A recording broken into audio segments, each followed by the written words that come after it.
Hi, I'm Dr. Ebony Stone, and this is the Black Woman in the Corner Office. Hello, hello, hello, and welcome to the Black Woman in the Corner Office. I'm your host, Dr. Ebony Stone. And as I always say, I have a phenomenal guest today that you guys get to meet. But when I tell you that this guest is all in my wheelhouse, talking about work life conflict and high functioning, high performing women in industries that require, quite frankly, quite a bit. I am so excited for this conversation. So I am going to go ahead and do the formal introduction of Dr. Takisha Robinson, and then I'm going to let her introduce herself. So, according to the bio, Dr. Takisha Robinson is a clinical operations executive, a leadership researcher, and educator with over a decade of experience leading clinical trial operations across biotech and pharmaceutical organizations. Her doctoral research explores how transformational leadership can reduce work family conflict and improve retention among executive level women in the pharmaceutical industry. Through her work, she is helping reshape the conversation about leadership, career sustainability, and success for women in demanding professions. Welcome, Dr. Takisha. How are you? I am well. Thank Good. you. Good. So listen, I'm gonna try really hard not to just nerd out and all the research stuff, right? For our audience, but I really could. Dr. Takisha and I had a great conversation before this. So why don't we do this to get started? So I read the official bio. Why don't you tell us a little bit about yourself, where your career started, and what your journey has looked like? Absolutely. Yeah. So, as mentioned, I am an executive, leadership executive, a doctoral graduate, a wife, a mother. And, in those roles, it really forced me to confront something deeply. And I couldn't live on survival mode and it called and call it success. So, what really forced me is to find a new way of surviving. And that's actually where integration became necessary for me, which is how I birthed the mom integration playbook. And so it wasn't because I had it all figured out. It actually was created because I was doing what many high achieving mothers do, right? Succeeding professionally while silently burning out. And I realized I didn't need better time management. I needed a different framework, a different approach. And so earlier in my career, how I actually got started is in research is at the time, I was a consultant for the American College of Surgeons Commission on Cancer. And I traveled across the United States and met with the leadership teams for cancer programs. So these were all the executives and walk them through their compliance standards. So many of the cancer programs were going up for renewal for their accreditation. And so I came in and assisted with the operational framework of any quality issues or whatnot. And in that moment is actually where I identified there was a section for clinical trials. Mm, And at the time, the cancer programs, I believe, back in 2000, you have to have about 2% of your patients and enrolled in a clinical trial. Knew nothing about research, knew nothing about clinical trials, and decided that I really needed to research further as someone told me this would be an industry you may be interested in. So as I did my homework, did my research, and continued to travel to different cancer programs within the hospital institutions, I saw a pattern. And the pattern was I was walking into spaces and rooms where I did not see individuals that looked like me. mhm. And so that really was my turning point of a career change. And that's when I decided to pursue clinical research as an industry that, which actually took off from there, which over the time uh, set in several different roles in all different sectors of the industry, which led me all the way up to leadership. Okay. So let me ask you this. So a couple of questions just came to mind while you were talking. When you were doing all of this traveling, at that point in your career, were you wife and mom? That's a great question. I was not. Yeah. So the pivotal moment was the traveling, um, late nights, weekends, and so that was in the moment of the lifestyle of singleness where I didn't need flexibility. Yeah. So we talked in our conversation before this, and we talked about my research as well kind of focuses on women in similar roles, right? And um as what's the word I want to as forward thinking as we claim to be as a society, as modern or whatever you want to call it, the role of caring for the children typically still falls on the woman. The role of caring for the home typically still falls on the woman. And I think about, when you're building your career and we're like, yeah, we're traveling and we're doing this and no, I can stay, no problem. I can do all of these things, but we still have the desire to be wife and mom. When that kicks in, I think that's really a point of pivot for us. I talk about in my book as well how I got to a point where I was like, I just can't do it all. I can't care for the house, care for the children, care for everybody at work, turn on at work, be the executive, do all of the things, because what gets lost is literally us, Mhm. right? Mhm. So when you became wife, you became mom. How did that change your career? So I realized that what worked before was null and void, and at that time, where once I worked in unstructured environments, I knew that I had to shift to structure, Hmm. and I had to shift to creating boundaries. And so it actually forced me. I say it was those micro shifts where I began to integrate um, practicing of I would say energy mapping, if for lack of a better word, and um, began to become really aware of why was I feeling overwhelmed, and trying to really find the root cause of why I felt I was burnt out, I was tired, and what I thought was time management. I realized it wasn't time management.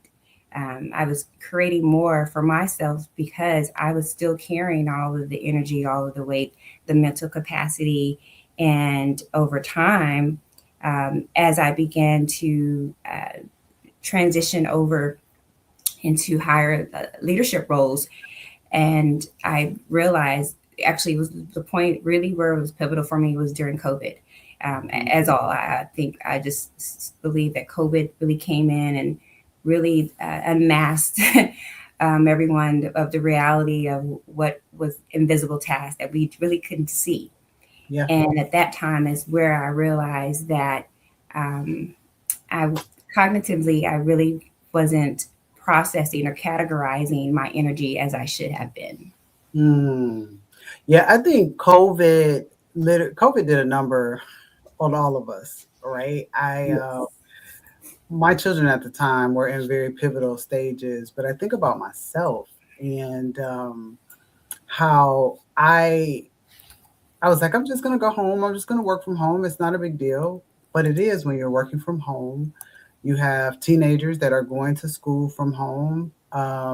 You have a spouse that is working from home, or in my case, a spouse who can't work because of the work that he does. And at the beginning of COVID, couldn't go into people's homes as a contractor, right?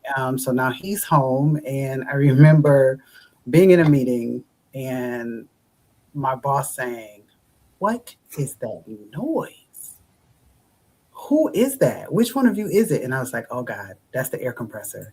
And I was like, I'm so sorry. That's the air compressor. I don't know what my husband is building, right? And so I had to ask him to cut the air compressor off. But then all of a sudden, all of your you said it was unmasked, everything just came rushing in, and it was all in the same space. There were no boundaries. There was not. I remember I could, if I didn't remember to cut my computer off, I would be upstairs laying in my bed and I could hear a Zoom call, and the anxiety was just like, who's on the Zoom, not the Zoom, the Teams. Mm-hmm. Who's on the Teams call? What do they want? What am I missing? And so I agree with you. I think 2020, when COVID hit, and then through that experience, a lot of us had no choice but to face what we may not have ever faced, is that we needed we needed some help. We needed Yes. some help. We had put ourselves in these intersections that were, quite frankly, just if, to use a traffic analogy, that we're in intersections that are literally gridlocked. And what do we do? Um, and so you realized that you needed to map your energy different. What was the first thing that you did? So essentially, when I go back to, and this is one thing I love to share here, when it really wasn't until I had stepped into my leadership for, well, actually, I should say my research, is when I really had a reflection of over time Hmm. of the things that I was not doing right. And I can say that. I can honestly, again, I can admit to myself to say there were some things that I was doing wrong that I could have done better, should I say? Because I say many times we carry that guilt. And so we don't want to self inflict blame or guilt on ourselves. However, we do want to acknowledge the areas of where we could have improved. And so, one thing I would like to share, because during my research, my doctoral research, is really when I began to formulate a reflection over time, which crafted the outcome of how I believe that I was able, will be able to, and currently to this day, to help other women, whether you're thinking about pursuing family or progressing in your career, but you're fearful of that family may um, hinder or offer challenges. This is a new framework or a new mindset shift that I like to share. But I'll say this, one of the things that I did discover, so while researching the integration and leadership, I realized that the traditional 9 to 5 workday is actually a historical artifact and of the industrial revolution. Right. And so, factories needed workers present Hmm. at the same time to run the machinery. And then Yeah. later, railroads created the standardized time zones. Right. So schedules could align nationally. And I listened to this talk from Cindy Clark, um, national leadership guru with human resources. And it was one of the pivotal moments where we say the modern workday was designed for factory production, not Correct. for complexity of the modern leadership, caregiving, or knowledge workers. And so when women feel the tension, when we feel that tension between leadership roles and the life responsibilities part of that tension, it's structural. Yeah. It's structural because it goes back to the systems were never designed with integration in mind, and that's why we feel and felt the burnout. We also, that's a great point. I think about like the educational system, Mhm. and the time that kids are in school, and it was designed at a time where we needed kids home to help on the farms, right? You needed to be home Yes. early in the morning, you needed to be home certain times in the afternoon, and like, I don't need that right now, right? I don't need you to let my kids go. Whole pet peeve. I don't need you to let my kids go half, halfway through the day. What am I supposed to do with that? What in the world am I supposed to do with that if I have to work 9 to 5? The other thing for me personally, my brain is firing. Like it, Mhm. you want to get the best of me, you don't get the best of me about 6 o'clock in the morning. Sometime between 5, 6. maybe 9 o'clock in the morning. I can't set up meetings at 9 o'clock in the, I mean, 6 o'clock in the morning. Um, and so, but I don't think we've done enough to reorganize, to your point, reorganize the workday Mhm. around what we really need. I don't even think we've stopped to think about it. It's just like we work 9 to 5. And it's like, no, we don't have to. We don't have to work 9 to 5, you know? Yes, right. And integration, it asks a different question. It asks us, how can your life work together instead of against you? Yeah. So again, we're it's that conflict that we're we will be forever battling until you get it. Of it's not meant to be. It's not meant to be structured that way. We actually have to have a mindset of integration. We have to find a way. It's not balance. It's actually you're integrating, Yeah. and there's a Let trade me, off. let me ask you this. Mm-hmm. What made you pursue doctoral studies? So in my time of research, and one of the things I knew that as a leader, an executive leader, and really to have an impact, I knew that I needed to transition into a knowledge expert on Hmm. leadership, leading teams, building teams, organizational leadership. I knew that it could not, all of it could, I could not pull all of this just from work experience. And so learning the foundations of theories and practices and frameworks and integrating it with the lived experiences, Yes. I felt that I would have a greater impact, um, not only as a professional, but also as um, society is changing, and what worked best for leadership practices back in the 2000s. It's no longer, it's null and void. We have to have an innovative mindset. We have to make room for new practices and new best practices. And so what I realized is that I wanted to have that knowledge base. And so that was actually one of the motivating factors that had me go back to pursue my doctorate. Excuse me. Nice, nice. So, well, by the time you went back, because when did you finish? I actually, December of 2025, Yes. my degree was conferred. Yes. Thank Congratulations. you. So at that point, you were wife and mom. Yes, at that Yeah. point, yes. At that point, yes. Tell me or tell us what that was like to be wife, mom, executive, researcher, and going to school. Because Mm. it's a whole lot of us out there doing it. So, one of the things I like to make a practice of when we think about um, mm, family and commitments, and for me, I set in a different framework as raising a neurodivergent child.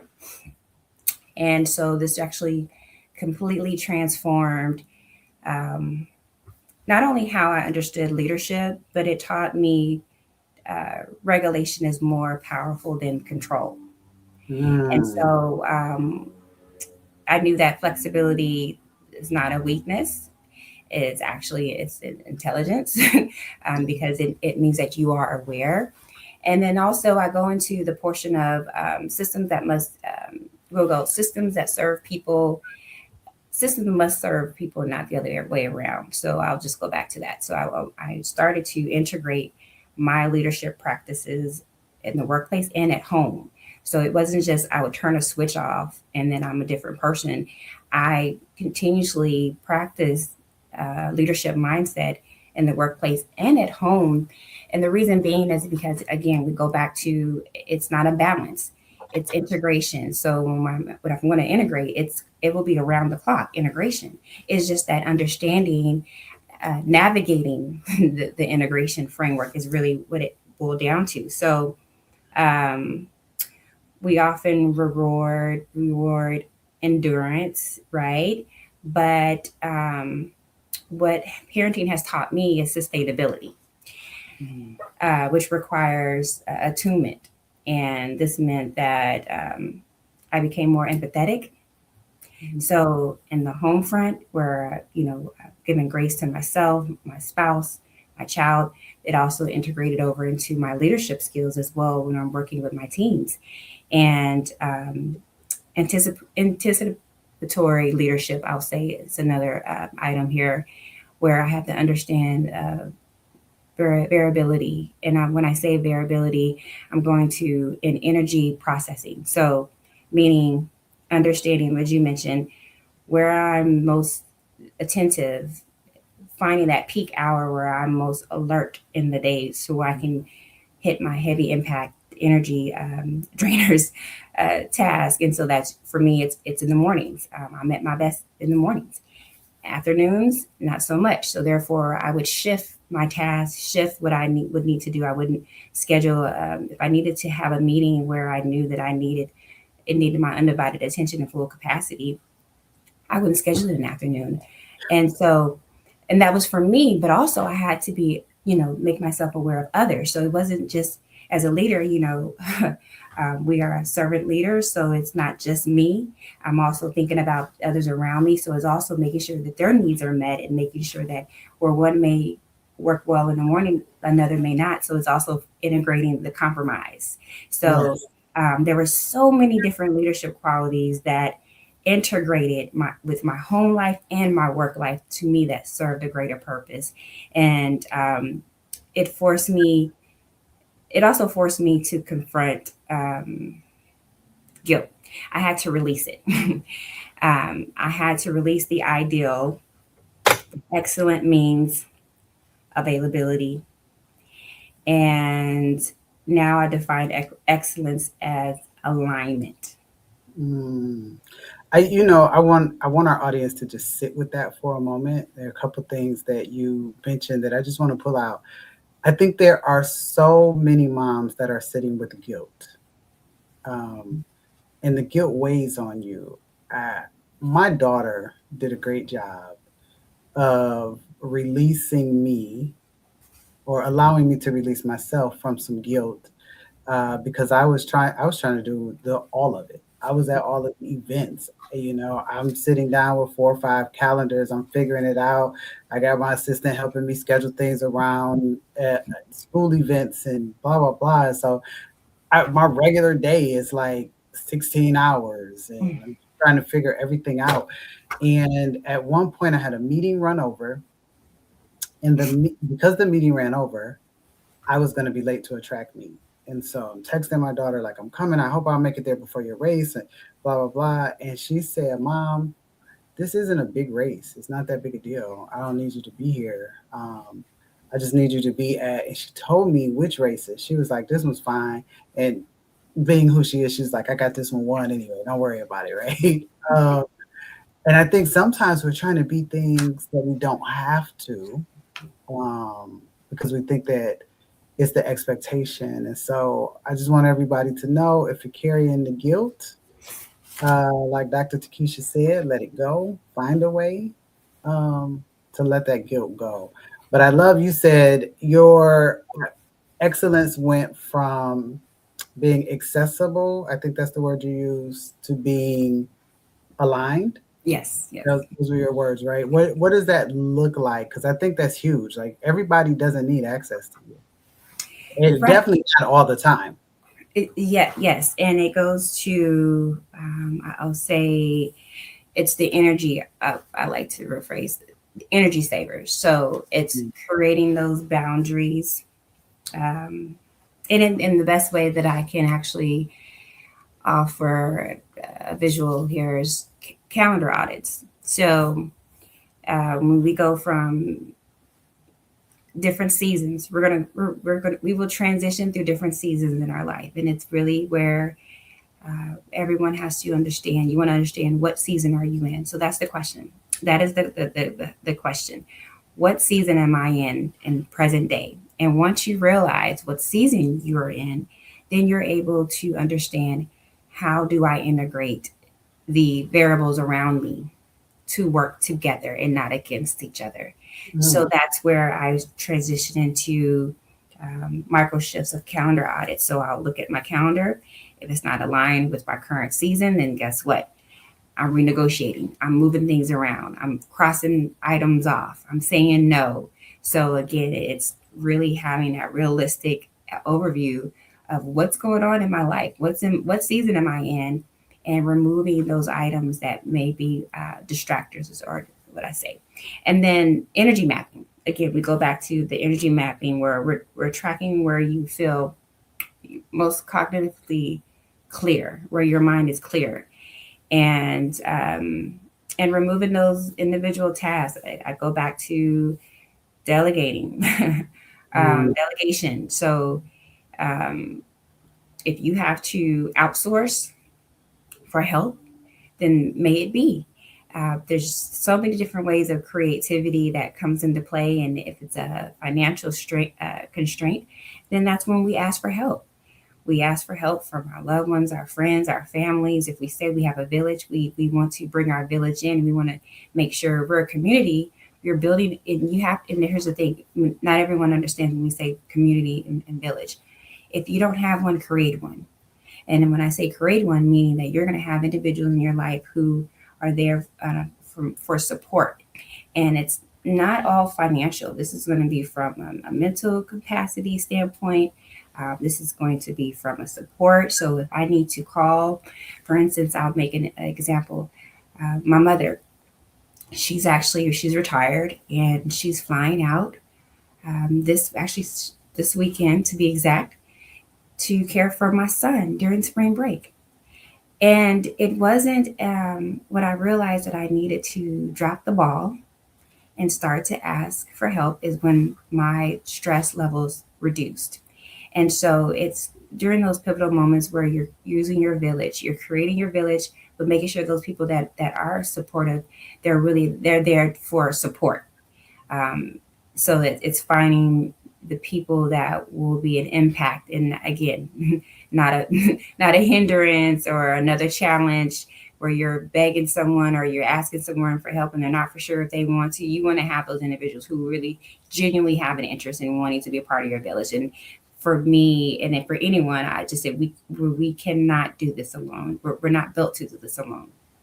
do you find it interesting? I'm just going to speak from the perspective of a Black woman, right? That's all I got. Mm-hmm. Do you find it interesting that many of us, especially high functioning or high achieving women, find it difficult to ask for help, yet we are the help givers to everybody else? No one has a problem asking us for help, and we're helping. Um, I just find that interesting. I don't know. You and I had a conversation. I think it was last week about outsourcing, right? Mm-hmm. And I'll just share my story. I had a conversation about outsourcing and me recognizing, like, look, I can't keep this house clean. I need help. I need help. I can't do it. And so if I can, I need to hire someone to do that, right? But still, there were certain parts of the house that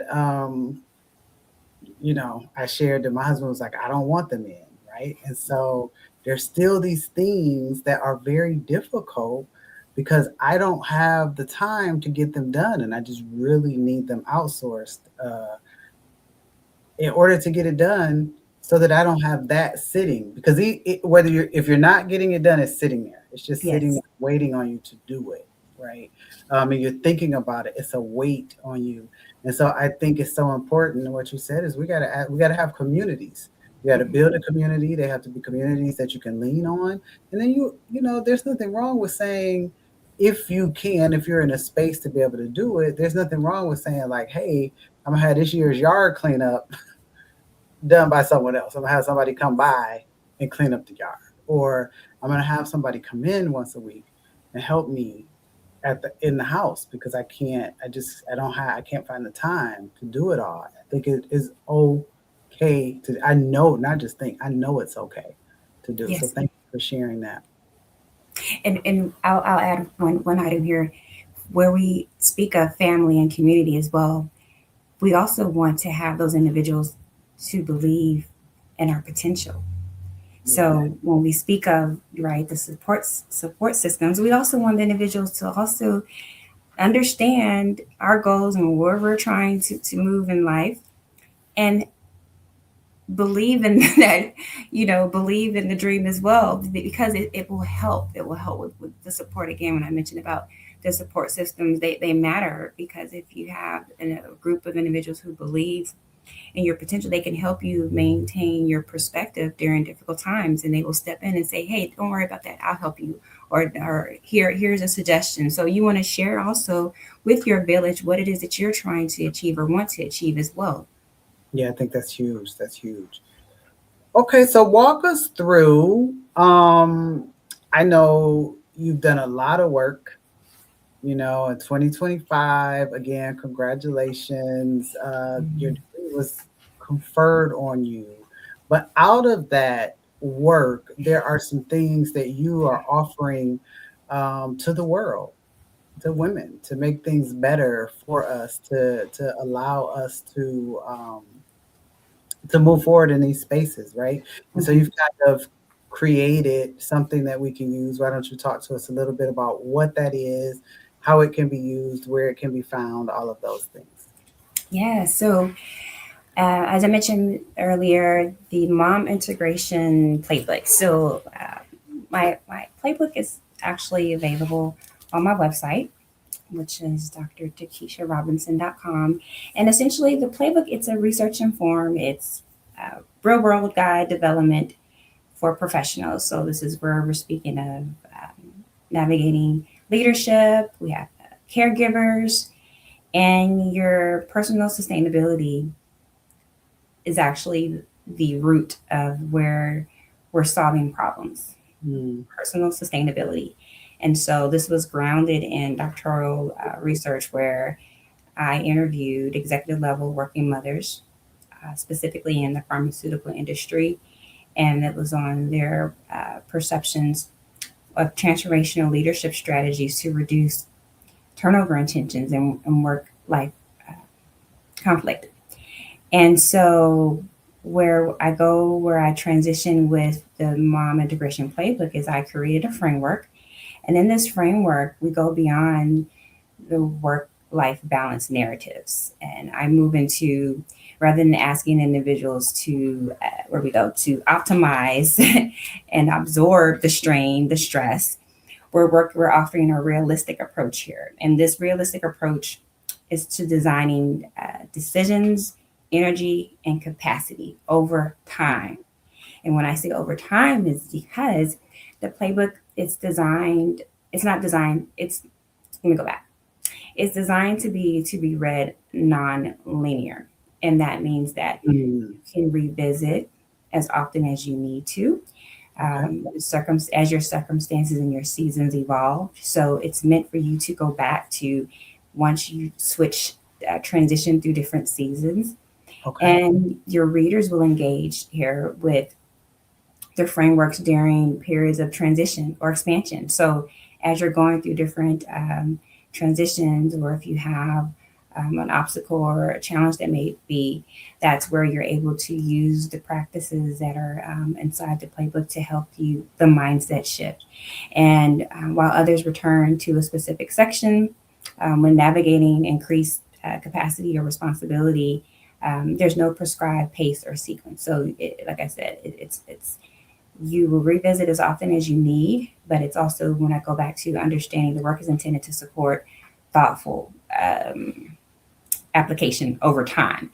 So we'll cover time, meeting the readers where you're at, rather than imposing an I say an idolized process. So it's meeting you where you're at, but it's for you to create, or for you to know what season you're in, Mm, and then you make the application. gotcha.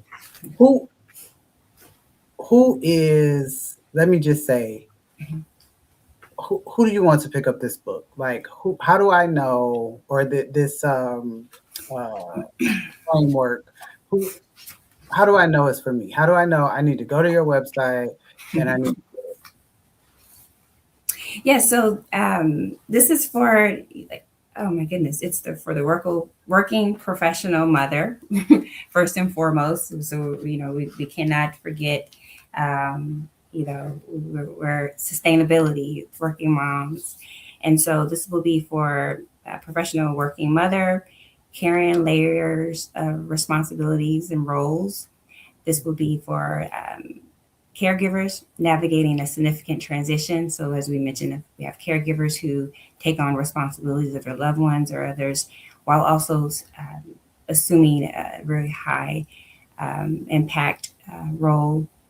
And for individuals that are wanting to seek an alternative approach that assumes unlimited capacity. When I say that, meaning that anyone that's wanting to take a new approach on life, where we see the articles, um, work life balance, and but yet when you try to apply those practices, you still feel the same. Because they don't work. Exactly. They don't work. Yes. Is there I gotta ask, you mentioned it, and I hope it's okay to talk about, you mentioned raising a neurodivergent child. Are there things that speak specifically to those that may be in that situation or similar situations, to help, yeah, to help in those situations? Is there something there specifically for them, or we, Yes, yes. okay. So I do have a section that is dedicated just for um, individuals navigating the neurodivergent journey, Okay. and it definitely offers. And I'll say this because it's not so much best practices, because it's a very individualized journey that everyone will go on, and there's no cookie cutter or blueprint. But what I do have to offer is a lived experience perspective that I share. And this is built upon practices not only from myself, but from others, community coming together. And if anything, it's a reassurance to know that um, we are forever evolving. We're every day we're learning. We will learn something new, and that your child is becoming, and so are you. And Yes. it's basically to strip away the guilt and to receive and accept what is, and Mhm. to move forward. I love that. I love that. I think it is so important, just um, in life in general, no matter what you're experiencing, to know that you are becoming, right? I think that's why who I call my forever first lady. I think that's why she called her book "Coming," right? Becoming. And I think also just sharing stories is Yes. important so that people know they are not the only one. They are not alone. I think back to when I first launched my book, The Power of the Pause, and I shared it, and people started reading it. First, I had to get the nerve to share it, right?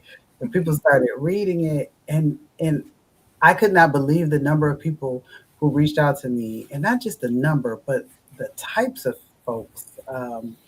The folks that appeared to have it all together, the folks that you just never dreamed were experiencing some of these things, that would reach out and say, you know, by chapter two, I was in tears because I felt like you were writing my story.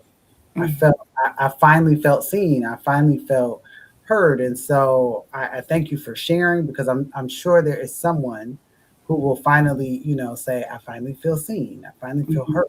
Someone understands, and it gives you the courage to continue moving forward, and to know where you can go to get resources and that type of thing. So I thank you for sharing that. So listen, what is next? You've done so many things. You got so much going on. What's next for you? What can people expect? Where do they find you other than your website? What else is going on? So Really, I have a passion now is to spread the knowledge, spread the research, spread. I would like to be a vessel of this, oh my goodness, of this work that I completed. And so that means coming on to platforms such as yours, with podcasts, conferences, speaking engagements. And so I really want to communicate a message. And that message is, we want to understand that, our leadership is not about permission, it's about preparation. And when you've done the work and you develop the expertise, you belong in those spaces.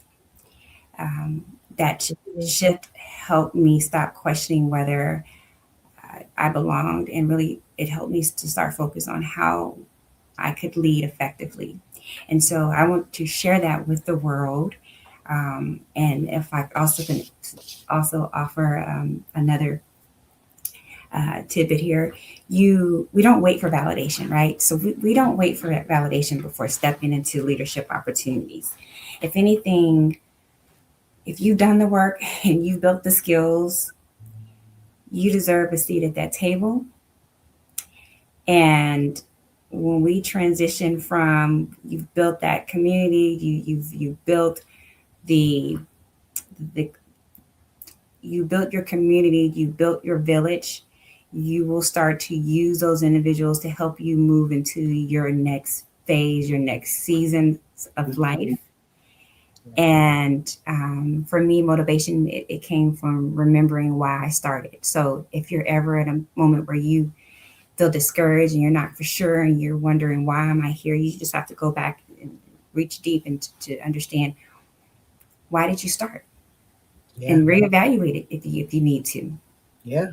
Yeah. I love that. I love that. Well, listen, you are in a very exciting time in your career, just finishing up your doctoral studies and defending your dissertation and all of the new things that will unfold in this phase. I'm just really excited for you, Thank you.